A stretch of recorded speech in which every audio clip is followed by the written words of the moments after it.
कुछ खिलौने सिर्फ खेलने के लिए नहीं होते, उनमें दबी होती है एक अधूरी आत्मा की दास्तान। छोटे से गांव नरसापुर में एक 10 साल की मासूम लड़की रिया अपने नानी के साथ रहती थी। रिया बहुत शांत और दयालु थी।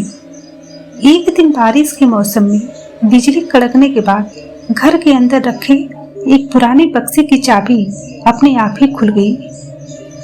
रिया ने बक्सा खोला।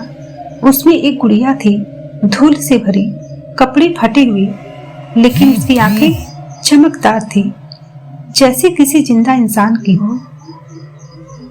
जैसे ही नानी की नजर उस गुड़िया पर पड़ी, वो चौंक उठी। उन्होंने चीखते हुए कहा, रिया, इसे हाथ मत लगाना, ये गुड़िया नहीं है, ये एक श्राप है। लेकिन रिया की आंखों में उत्सुकता थी। वो गुड़िया अपने कमरे में लेकर गई, साफ किया और अपने तकिए के पास रख दिया। उसी रात कुछ अजीब हुआ। रिया जैसी ही सोई, एक भयानक सपना आया। एक बूढ़ी औरत, झुर्रियों से भरा चेहरा, आंखें खाली, होठ हिले बिना बोलती हुई, मुझे मेरी उम्र वापस चाहिए। सुबह जब रिया उठी तो उसके चेहरे पर अजीब थकान थी।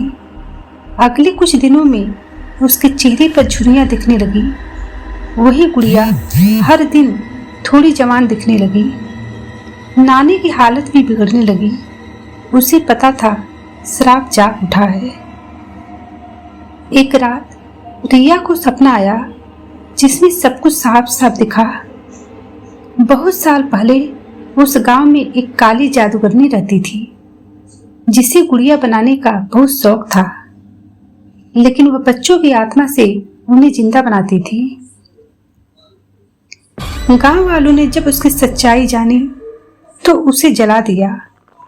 मरने से पहले उसने अपनी आत्मा एक गुड़िया में बंद कर दी और एक श्राप बना दिया, जो भी इस गुड़िया से खेलेगा उसकी उम्र मेरी हो जाएगी। अब रिया उस जादूगरनी की नई शिकार बन चुकी थी। रिया अब एक बूढ़ी औरत बन चुकी थी। वो नानी से भी ज्यादा बूढ़ी दिखने लगी। गांव के लोग उसे पागल समझते थे।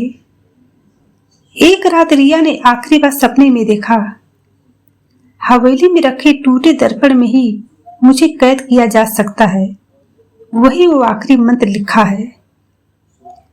रिया ने खुद को खींचते हुए पुरानी हवेली तक पहुंचाया। हाथ में वही गुड़िया थी। हवेली में एक टूटा हुआ दर्पण रखा था। रिया ने कांपती आवाज में वो मंत्र पढ़ा, काल की रेखा तोड़ू मैं, आत्मा को लौटा दूं मैं, जो लिया है तूने छीन कर, आज वही तुझे सौंपू मैं। गुड़िया कांपने लगी, बिजली कड़कने लगी, हवेली की दीवारें हिलने लगी।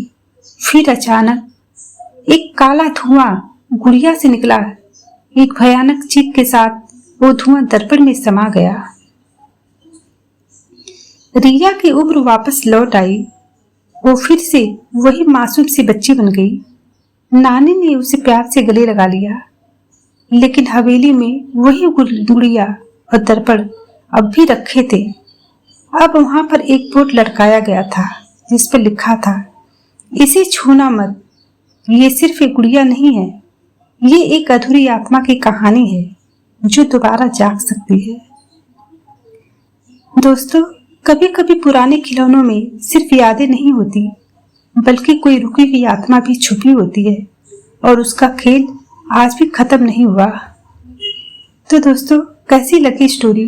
ये स्टोरी अगर अच्छी लगी हो तो एक लाइक जरूर करें, चैनल को सब्सक्राइब करें। तो चलिए मिलते हैं ऐसी प्यारी सी कहानी के साथ नेक्स्ट वीडियो में। तब तक के लिए अपना ढेर सारा ख्याल रखिए।